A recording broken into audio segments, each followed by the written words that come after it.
কিন্তু আজ পর্যন্ত যেই গেছে সে ওখান থেকে আর ফিরে আসেনি। যদি তোমরা কোনোদিনও জানতে পারো যে কোথাও অনেক ধন সম্পত্তি লুকানো আছে, তাহলে তোমরা কি করবে? আমাকে যদি জিজ্ঞেস করা হয় আমি বলবো আমি গরিব আদমি আছি বাবু। যাই হোক, আমাদের গল্পের প্রোটাগনিস্ট মৃত্যুঞ্জয়ের সাথে এরকমই কিছু একটা হয়। আজকের গল্প রবীন্দ্রনাথ ঠাকুরের লেখা গুপ্তধন। প্রত্যেকদিন রাতের মতোই অমাবস্যার রাতে মৃত্যুঞ্জয় নিজের মা কালীর মন্দিরে পুজো করছিল। পুজো শেষ হওয়ার পর অভ্যেস মতোই সে নিজের আসনের তল থেকে একটি কাঁঠাল কাঠের বাক্স বের করে। কিন্তু যখন সে বাক্সটি খোলে তখন দেখে যে তার ভিতরে যে জিনিসটি থাকার কথা ছিল সেটি নেই। দেখে তো মাথায় হাত, কি করবে? সব জায়গায় খুঁজলো, প্রতিমার ধারে, প্রতিমার চারপাশে, মন্দিরের বাইরে, কিন্তু কোথাও নেই। খুঁজে খুঁজে সে ভোর হয়ে গেল, তখনও মন্দিরের চাতালে মাথায় হাত দিয়ে বসে আছে। তখন হঠাৎ করে কোথা থেকে একজন সন্ন্যাসী এসে করে বললেন যে জয় হোক বাবা, যা হয়েছে ভালোর জন্য, যেটি গেছে সেটির জন্য শোক করে লাভ নেই। এটা শুনে তো মৃত্যুঞ্জয় বলল যে বাবা আপনি তো অন্তর্যামী, আপনাকে খুঁজে দিতেই হবে জিনিসটি কোথায় আছে। তখন আবার সন্ন্যাসী ইনসিস্ট করলেন যে না, যেটি গেছে বললাম তো সেটা ভালোর জন্য গেছে, এত ইয়ে করার কি আছে? মানে আমার মতন করে বলেননি, আমি বলছি। যাই হোক, তো মৃত্যুঞ্জয় সারা দিন ওনার সেবা শুশ্রূষা যত্ন আত্তি করলো, কিন্তু পরের দিন সকালবেলায় যখন দেখা করতে গেল সন্ন্যাসীর সাথে, দেখে সন্ন্যাসী নেই। কি করবে এরপরে? মৃত্যুঞ্জয়ের ব্যাপারটা হচ্ছে কি, মৃত্যুঞ্জয় যখন ছোট ছিল তখন ওর ঠাকুর দাদা হরিহর, তার কাছেও এরকম একজন সন্ন্যাসী এসেছিলেন। তিনি আসাতে হরিহর ওনাকে অনেক আকুতি মিনতি করে জানান হরিহরের যিনি ঠাকুরদা ছিলেন তার কন্যার সাথে অন্য গ্রাম থেকে একজনকে এনে আর বিয়ে দেওয়া হয়েছিল।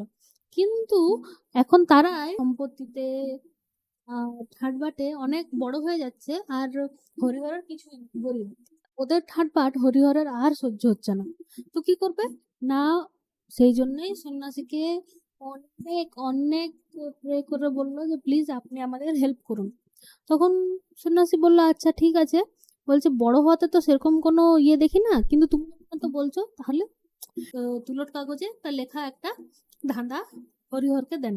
ওটাতে লেখা ছিল পায়ে ধরে সাধা, রা নাহি দেয় রাধা, শেষে দিল রা, পাগল ছাড়ো পা, তেঁতুল বটের কোলে, দক্ষিণে যাও চলে, ঈশান কোণে ঈশানী, দিয়ে দিলাম নিশানি।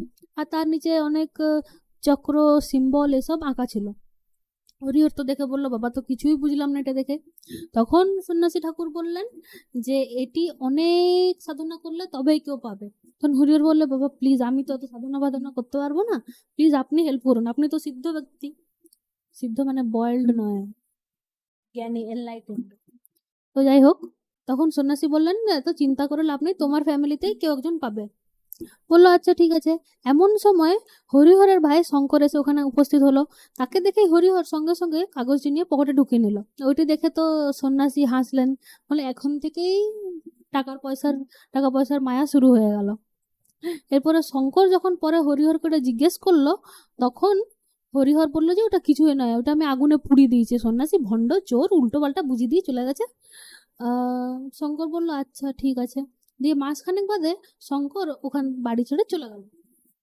ঠিক আছে, গেল গেল, হরিহরের তাতে মাথা ব্যথা নেই। ওর আসল মাথা ব্যথা হলো যে কি করে আমি ধন সম্পত্তিটা উদ্ধার করবো। ও সে মা কালীর পুজো করতে শুরু করলো, ওদের যে বাড়ির মন্দির প্রতিষ্ঠিত আছে ওখানে অনেক জপ সাধনা, দিন রাত ওই তুলোর কাগজ সামনে নিয়ে বসে আর আরাধনা প্রার্থনা, মা আমাকে বুঝিয়ে দে বুঝিয়ে দে, আমি বোকা মানুষ। যাই হোক, এরপর হরিহরের মৃত্যুকালে হরিহর নিজের বড় ছেলে শ্যামাপদকে ওই কাগজটি দিয়ে গেলেন। এবারে শ্যামাপদ পড়ে রইলো, বাড়ির কাজ টাজ সব ভুলে দিয়ে, কোথায় চাকরি কোথায় কি সব ছেড়ে দিয়ে আরো পড়লো কাগজের লেখনী উদ্ধার করার কাজে। ব্যাস, ওই করে করে ওরও জীবন কাটলো। আর তারপরে তার হকদার হলো আমাদের মৃত্যুঞ্জয়। এবারে মৃত্যুঞ্জয় ভাবলো এমন করে তো কাগজটি হারালে চলবে না, কাগজটি আমার চাই। আর কাগজ থেকেও বেশি বড় হচ্ছে আমার সন্ন্যাসীকে চাই। ঠিক আছে, এরপরেও সন্ন্যাসীকে খুঁজতে ঘর থেকে বেরিয়ে গেল।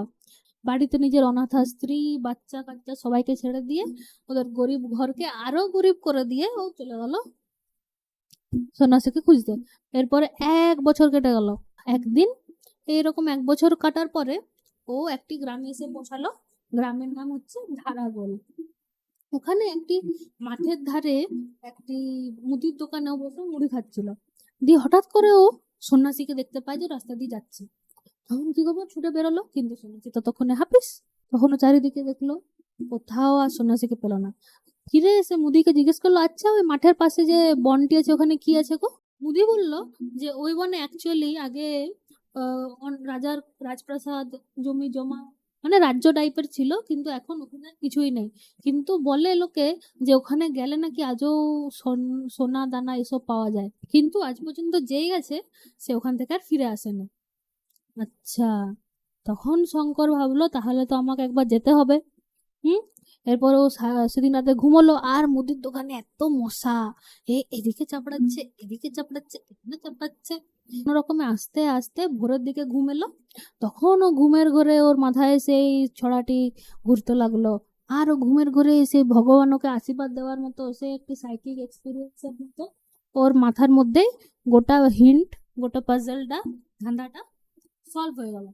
নাকি পায়ে ধরে সাধা, রা নাহি দেয় রাধা, তাহলে ধা রইলো, শেষে দিল রা, ধায়ের পরে রা, পাগল ছাড়ো পা, পা ছাড়লে গোল রইলো, তাহলে কি হলো, ধারা গোল। আর যে গ্রামে এখন আছে মৃত্যুঞ্জয়, সেটির নামও ধারাগোল। ব্যাস, মৃত্যুঞ্জয় তো তড়াক করে উঠে গেল। এবার তো সন্ন্যাসীকে খুঁজে বার করতে হবে।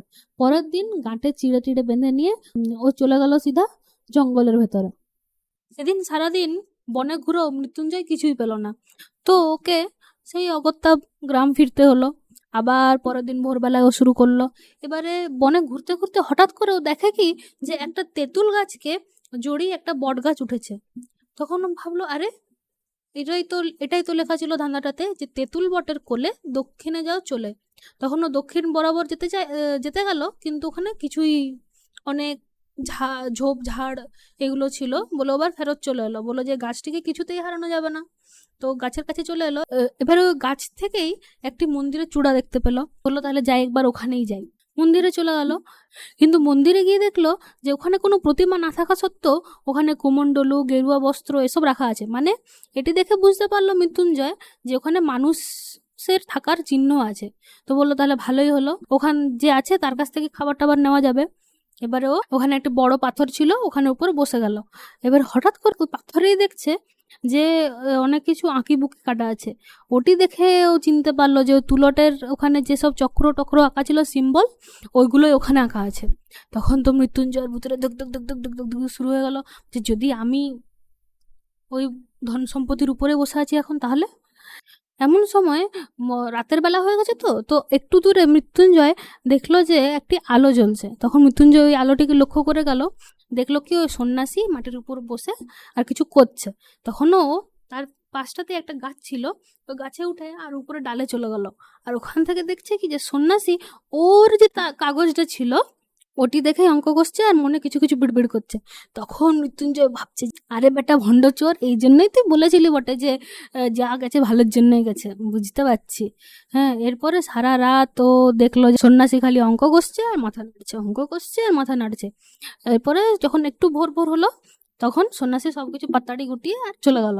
এবার মৃত্যুঞ্জয় ভাবছে যে আমি কি করব, এই গুপ্তধন আমার দ্বারা উদ্ধার করা সম্ভব নয়, সন্ন্যাসীর হেল্প ছাড়া তো একদমই না। তাহলে আরেকবার ফিরে আসতে হবে, একদম সন্ন্যাসীকে পিছু ধরে থাকবো।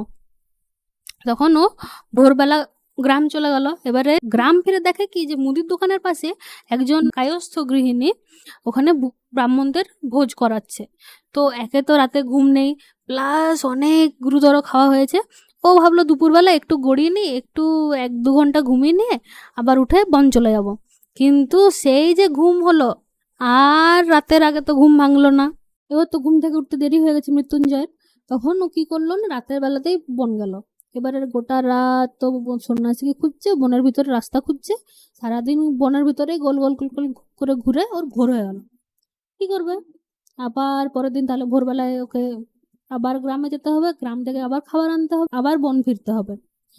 তখন এদিকে কি হয়েছে, সন্ন্যাসী ও তো আঁকিবুকি কেটেছিল, এবারে সব অঙ্ক টঙ্ক কষে ও একটি গুহা আবিষ্কার করে। এবারে গুহার ভেতরে ঢুকে ও সরু অন্ধকার স্যাঁতস্যাঁতে জায়গা দিয়ে যেতে থাকে, কিন্তু রাস্তা ব্লক। তখন কি করবে, আবার ফিরে এসে আবার নতুন করে অঙ্ক কষে আবার অন্য জায়গায় যায়। ওখানে সে লাঠি দেওয়ালে ঠুকে ঠুকে দেখে কোথাও আওয়াজ হচ্ছে কিনা, ফাঁকা আওয়াজ, কোথাও ফাঁকা আওয়াজ নেই। আবার যায়, আবার অঙ্ক কষে, আবার ঘুরে ঘুরে পাথর খসিয়ে রাস্তা বের করে আবার যায়। এরকম করে করে 5 দিন লাগলো।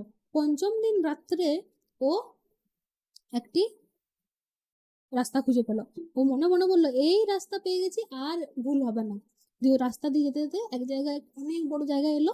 দেখছি মাঝখানে অনেক বড় একটা কুয়া, মানে অনেক বড়, যেগুলোকে ইন্দারা বলা হয় সেরকম কুয়া। তো ওই কুয়াতে দেখছি কি উপর থেকে একটা লোহার অনেক বড় শিকল একদম নিচের দিকে চলে গেছে। তখন ও কি করলো না, ওই লোহার শিকলটা একটু নাড়া দিল লাঠি দিয়ে, তখন ঠং করে নিচে আওয়াজ হলো, যেটা গোটা ঘর গোটা গুহা ইকো হতে থাকলো। এটি শুনেই সন্ন্যাসী বলেন পেয়ে গেছি, ইউরেকা ইউরেকা। আর তখনই হঠাৎ করে পেছনে ধপ করে একটি আওয়াজ হলো, আর সেই শব্দে সন্ন্যাসী হঠাৎ করে চমকে গিয়ে আর ওর হাতের মশাল যেটা ছিল সেটি নিমে গেল। সন্ন্যাসী জিজ্ঞেস করলো তুমি কে? তখন কোনো আওয়াজ নেই, উত্তর নেই। তখন সন্ন্যাসী এরকম হাতড়িয়ে হাতড়িয়ে দেখলো যে একটা মানুষের বডিতে হাত লাগছে। তখন ও মশাল আর চকমকে ঢুকে জ্বালালো, আর দেখে কিনা যে ওটা মৃত্যুঞ্জয়। মৃত্যুঞ্জয়কে দেখে সন্ন্যাসী ঠাকুর বললেন, আরে মৃত্যুঞ্জয়, যে কি ব্যাপার, তুমি এখানে কেন, তোমার কি মতি হলো এখানে আসার? তখন মৃত্যুঞ্জয় বলে, বাবা প্লিজ আমাকে ক্ষমা করে দিন, আমি আমার পানিশমেন্ট পেয়ে গেছি। আমি আপনাকে পাথর দিয়ে মারতে চেয়েছিলাম, কিন্তু তখনই পা পিছলে পড়ে যায়, আর আমার পাটা বোধহয় এখন ভেঙে গেছে বাবা। আমাকে সন্ন্যাসী জিজ্ঞেস করলেন, আমাকে মেরে তোমার কি লাভ হতো মৃত্যুঞ্জয়? তখন মৃত্যুঞ্জয় বলে, কি লাভ হতো আপনি এটা কি করে বলতে পারছেন সন্ন্যাসী বাবা? আপনি আমার কাছ থেকে লেখনটা চুরি করে এনে আপনি এখন সব সম্পত্তি নেওয়ার উদ্যোগে লেগেছেন, কিন্তু কিন্তু আমার ঠাকুরদাকে যে সন্ন্যাসী ঠাকুর এই লেখনটি দিয়ে গেছিলেন, তিনি বলেছিলেন যে আমাদের বংশেরই কেউ এই ধাঁধাটা সলভ করতে পারবে, আর আমরাই এই ধন সম্পত্তি পাবো। আমার ঠাকুরদাদা, আমার বাবা, সবাই এই ধন সম্পত্তির উপর মন রেখে মরেছে। আমি আর নিদ্রা ছেড়ে লক্ষ্মী ছাড়া হয়ে নিজের বাড়িতে নিজের ছেলে মেয়ে অনাথা স্ত্রী সবাইকে ছেড়ে দিয়ে এই আপনার পেছনে পাগলের মতন ঘুরছি, আর আপনি কিনা বলছেন যে আমার কি লাভ হতো? আপনি এই ধন সম্পত্তি আমার চোখের সামনে দিয়ে কিচ্ছুতেই নিয়ে যেতে পারবেন না। আপনি যদি নিয়ে যান, তার আমি এখানেই কুয়ার মধ্যে ঝাঁপ দিয়ে নিজের প্রাণ দেবো আর যক্ষ হয়ে ধন আগলাবো। আর মরার সময় আপনাকে অভিশাপ দিয়ে যাব যে আমার এই ব্রহ্ম রক্ত আপনার কাছে গো রক্ত তুল্য সমান হবে, গো রক্ত তুল্য হবে।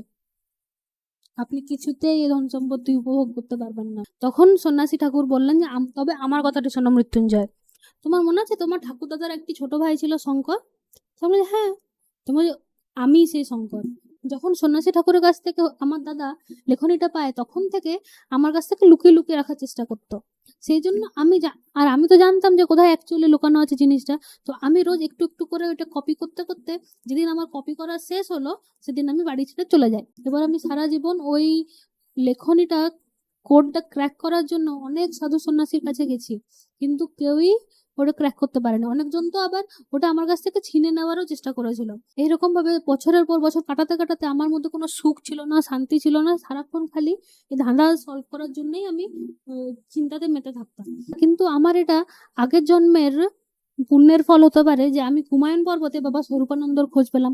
উনি আমাকে একটি লেসন দিলেন যে বাবা, তৃষ্ণা ছাড়ো, তবেই বিশ্বব্যাপী সম্পদ তোমার কাছে এসে ধরা দেবে। সন্ন্যাসী ঠাকুর বললেন যে বাবা স্বরূপানন্দ আমার মনের দাহ জোড়ালেন, ওনার ধুনির আগুনে আমি সে কাগজটি পুড়িয়ে ফেললাম।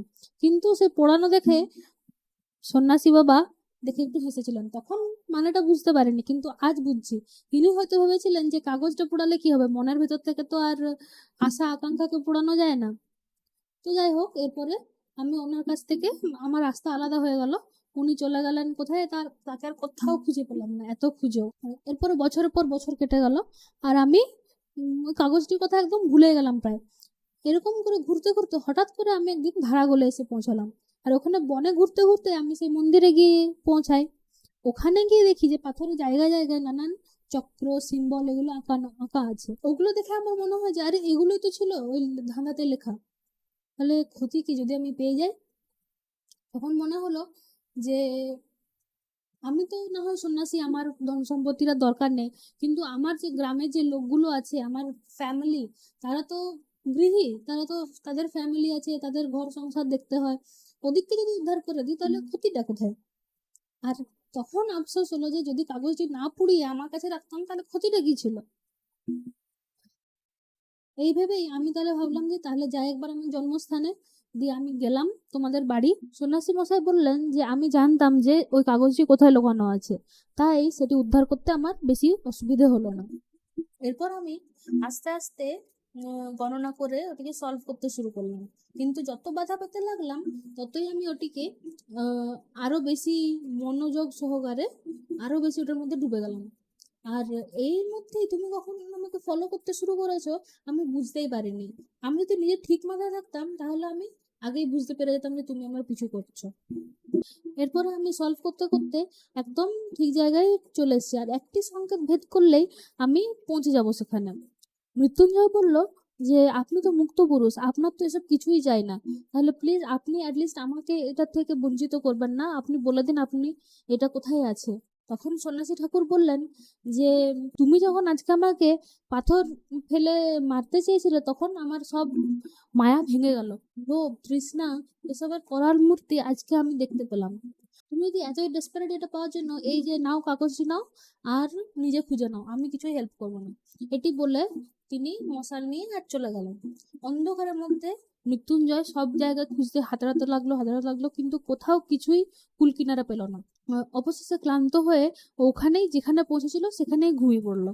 এবারে যখন ঘুম ভাঙলো ও বুঝতে পারলো না এটা সকাল না রাত না দুপুর।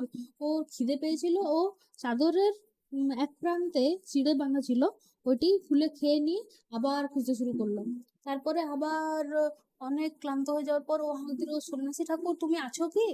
তখন সন্ন্যাসী ঠাকুরের আওয়াজ কাছ থেকে এলো যে আমি এখানেই আছি, বলো তুমি কি চাও। তখন মৃত্যুঞ্জয় বললো যে প্লিজ আপনি আমাকে একবার দেখিয়ে দিন না কোথায় আছে ট্রেজারটা।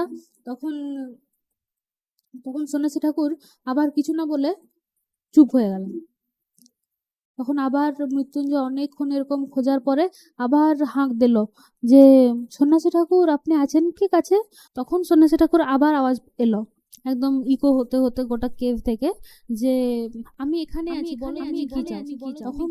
তখন মৃত্যুঞ্জয় বলল যে আমার কিছু চাই না, আপনি আমাকে এই সুড়ঙ্গ থেকে বার করুন। তখন সন্ন্যাসী বললেন যে তোমার এই ধন সম্পত্তি কিছু চাই না। তখন মৃত্যুঞ্জয় বলল না চাই না, আমি এখান থেকে চলে যেতে চাই। তখন টকমকে ঠুকে আলো জ্বালানোর আওয়াজ হলো আর সন্ন্যাসী বললেন আমার হাতটি ধরো। তখন মৃত্যুঞ্জয় বলল যে বাবা একবারও কি আমি ওই ধন সম্পত্তি দেখতেও পাবো না। তখন সঙ্গে সঙ্গে সন্ন্যাসী ঠাকুর মশাল নিমিয়ে চলে গেলেন। মৃত্যুঞ্জয় কি নিষ্ঠুর এটি বলে ওখানে বসে পড়লো আর চারিদিকে অন্ধকার দেখতে দেখতে ভাবতে লাগলো যে যদি এটিকে এক ঘুষি মেরে ভেঙে দেওয়া যেত, চূর্ণ বিচূর্ণ করে দেওয়া যেত তাহলে কত ভালো হতো। এরপরে যখন ওর মন বাইরের আকাশের জন্য ব্যাকুল হয়ে উঠলো, আলো দেখার জন্য ব্যাকুল হয়ে উঠলো, তখন ও আবার হাঁক দিল, বলে যে সন্ন্যাসী ঠাকুর আমার ধন সম্পত্তি কিচ্ছু চাই না, আপনি আমাকে এখান থেকে বাইরে নিয়ে চলুন। তখন সন্ন্যাসী ঠাকুর বললেন তোমার কিচ্ছু চাই না। তখন মৃত্যুঞ্জয় বললেন না কিচ্ছু চাই না। তখন সন্ন্যাসী বললেন যে না আমার হাতটি ধরো। এরপরে মৃত্যুঞ্জয়ের হাতটি ধরলো। এরপরে ওরা এদিক ওদিক সুড়ঙ্গ হতে হতে হতে যেতে যেতে যেতে হঠাৎ করে সন্ন্যাসী ঠাকুর একটি লোহার দরজায় আঘাত করলেন আর ঢং করে খুলে ফেললেন দরজা। আর ভিতরে শুধু সোনা আলো ঝিকিমিকিতে চোখ ধাঁধিয়ে যায়, এত সোনা।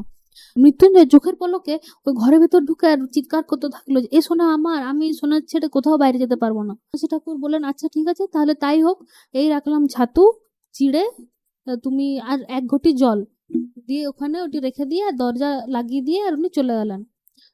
মৃত্যুঞ্জয় এক একটি করে সোনার পা দেওয়াল থেকে খুলে আর মাটিতে ফেলতে লাগলো, গোটা গায়ে সব সোনা এমনি করে হাত বুলাতে লাগলো, গোটা ঘর ঘুরতে লাগলো, স্পর্শ করতে লাগলো, সোনা এত সোনা এত সোনা। তারপরে কিছুক্ষণ পরে ও ক্লান্ত হয়ে আর ওখানেই শুয়ে পড়লো সোনার উপরে। এবার যখন ঘুম থেকে উঠলো তখনও দেখছে সোনার ঝকমক ঝকমক করছে গোটা ঘরটা, সোনা খালি সোনা আলো ঝিকমিক ঝিকমিক করছে। তখন বাইরের জন্য ওর মনটা ব্যাকুল হয়ে উঠলো। ওর বাড়ির পাশে পুকুরের যে স্নিগ্ধ একটি গন্ধ সেটি ওর নাকে আসতে লাগলো। ও ভাবতে লাগলো যে কি সুন্দর পাতিহাঁস গুলো বোধহয় এখন পুকুরে আস্তে আস্তে যাচ্ছে, বাড়ির বামা বোধহয় এতক্ষণে কাপড় কাচতে পুকুরে নিয়ে গেছে, কি করছে কে জানে বাড়ির সবাই, এরকম ওর মৃত্যুঞ্জয় মনে হতে থাকলো।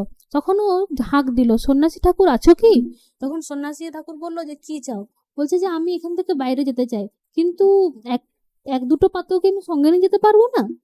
সন্ন্যাসী তখন নতুন একটি মশাল জ্বালিয়ে দিল, আর তার সাথে আরো কয়েকটি ছাতু চিড়া এসব রেখে দিয়ে আর এক ঘটি জল দিয়ে আবার লোহার দরজা বন্ধ করে চলে গেলেন। তখন মৃত্যুঞ্জয় রাগে সব আস্তে আস্তে লোহার খণ্ডগুলো মাটিতে ফেলতে লাগলো, এরকম দুমড়াতে মুচড়াতে লাগলো, দাঁত দিয়ে কামড়াতে লাগলো, মাটিতে ফেলে পদাঘাত করতে লাগলো। এত রোগ চেপে গেল মাথায়, মনে হচ্ছিল যেন সব সোনাগুলোকে ও টুকরো টুকরো করে গুঁড়ো ধুলোর মতন করে দিয়ে ঝাঁটা দিয়ে উড়িয়ে দেয়। মনে হচ্ছিল যেন পৃথিবীর এমন কটা রাজা আছে যে সোনা নিয়ে এরকম নয় ছয় করতে পারে। এরকম করে কতক্ষণ যে মৃত্যুঞ্জয় সোনাগুলোকে নিয়ে টানাহেচড়া করতে থাকলো তার কোনো ঠিক নেই। এরপরে শেষ পর্যন্ত ক্লান্ত হয়ে ও আবার ঘুমিয়ে গেল। ঘুম থেকে ওঠার পর আবার সে সোনার ঝকমক ঝকমক দেখে তো আবার চিৎকার করতে শুরু করলো, সন্ন্যাসী ঠাকুর আছো কি? আমার এ সোনা চাই না, আমার কিচ্ছু চাই না, আমাকে তুমি বাইরে নিয়ে চলো। সন্ন্যাসীর কোনো উত্তর পাওয়া গেল না। ও সন্ন্যাসীকে ডেকে ডেকে ডেকে ডেকে গলা খারাপ হয়ে গেল, তাও কোনো উত্তর এলো না। তখন ও কি করবে, ও একটি লোহার খণ্ড নিয়ে দরজায় ছুঁড়ে মারলো, তখনও কোনো ফল হলো না। তখন মৃত্যুঞ্জয়ের বুক দমে গেল। ও ভাবলো সন্ন্যাসী ঠাকুর কি আর কোনোদিনও আসবে না? ওকে কি এই সোনার কারাগারের মধ্যেই তিলে তিলে পচে মরতে হবে? ও চারিদিকে তাকিয়ে দেখলো, খালি সোনা সোনা সোনা, কিছুই নেই। আর ওদের মধ্যে না কোনো ইমোশনস আছে না কোনো ফিলিংস আছে, ওরা স্টিল হয়ে ওখানেই বসে আছে। মৃত্যুঞ্জয়ের কষ্ট বেদনা দুঃখের সাথে ওদের যেন কোনো সম্পর্কই নেই, ওদের কিছু যাই আসে না। ওরা আকাশ চায় না, বাতাস চায় না, কিচ্ছু চায় না, ওখানেই অন্ধকারের মধ্যে ওরা স্থির হয়ে দাঁড়িয়ে থাকতে চায়। এরপরে মৃত্যুঞ্জয়ের মনে হতে থাকলো যে বাইরে হয়তো এতক্ষণে বিকেল হয়ে গেছে, চারিদিকে সানসেটের আলোতে সবকিছু রঙিন হয়ে আছে, হয়তো চাষিরা মাঠ থেকে ফিরছে চাষবাস সেরে, মুদি এতক্ষণে হয়তো দোকানে ঝাঁপ বন্ধ করে দিয়েছে। মাটির ওপরের ক্ষুদ্র থেকে ক্ষুদ্রতর লাইফস্টাইল, জীবনযাপন, মানুষ, নেচার, এগুলো যেন মৃত্যুঞ্জয়কে হাতছানি দিতে শুরু করলো। ওরা যেন বলছে তুই আমার কাছে ফিরে আয়। আর এই সবের জন্য মৃত্যুঞ্জয়ের মন আকুল বিকুল হয়ে উঠলো। উপরের আকাশ বাতাস মাটি এসব যেন সমস্ত সংসারের সব ধন সম্পত্তির থেকেও মৃত্যুঞ্জয়ের কাছে বেশি মূল্যবান হয়ে উঠলো। মৃত্যুঞ্জয়ের মনে হতে লাগলো যে এখন যদি আমি পৃথিবীর মাটি গায়ে লাগাতে পারি, আকাশ দেখতে পারি, বাতাসের নিঃশ্বাস গ্রহণ করে যদি মরতে পারি, তাও আমার জীবন সার্থক হবে। এমন সময় দরজা খুলে গেল। সন্ন্যাসী এসে বললেন, মৃত্যুঞ্জয় তুমি কি চাও? মৃত্যুঞ্জয় বলল, আমি বাইরে যেতে চাই, আমি সুড়ঙ্গ থেকে, এই মাটির নিচ থেকে, এই সোনার কারাগার থেকে আমি এখান থেকে বাইরে যেতে চাই, আমি মুক্তি চাই, বাতাস চাই। তখন সন্ন্যাসী বললেন যে আর কিছু চাও না? বলছে না, আমি আর কিচ্ছু চাই না। বলছে এর থেকেও অনেক বেশি ধন সম্পদ, মূল্যবান মণিমাণিক্য আর এক জায়গায় আছে, আমি তোমাকে নিয়ে যেতে পারি, তুমি সেটাই দেখতে চাও না? তখন মৃত্যুঞ্জয় বলল, না আমি চাই না, আমি এখান থেকে বাইরে যেতে চাই। তখন সন্ন্যাসী বলে, একবার একটু দেখার জন্য কৌতূহলও নেই? তখন মৃত্যুঞ্জয় বলল, না আমি দেখতে চাই না, আমি এখান থেকে বাইরে যেতে চাই। তখন সন্ন্যাসী বললেন, তাহলে এসো আমার সাথে। এরপরে সন্ন্যাসী মৃত্যুঞ্জয়কে সেই গভীর ইনারার কাছে নিয়ে এলেন এবং তাকে ওই ধাঁধা লেখা কাগজটি দিয়ে বললেন, এটা নিয়ে তুমি কি করতে চাও মৃত্যুঞ্জয়? মৃত্যুঞ্জয় সেটি ছিঁড়ে ছিঁড়ে কুচি কুচি করে আর ইনারার মধ্যে ফেলে দিল। গল্প এখানেই শেষ হলো। পরের ভিডিওতে আমি আরো এরকম গল্প নিয়ে আসবো অনেক, তাই এই গল্পটিতে লাইক করে দিও। যদি তোমাদের কিছু সাজেশনস আছে যে তুমি কি গল্প শুনতে চাও বা অন্য দিককেও জানাতে চাও যে এই গল্পটি এক্সিস্ট করে বা শোনাতে চাও, যে এটি তোমার ফেভারিট গল্প, যাই হোক এই কমেন্ট সেকশনে কমেন্ট করে দিও আর আমার চ্যানেলে সাবস্ক্রাইব করে দিও। Till then, this was Anwesha signing out.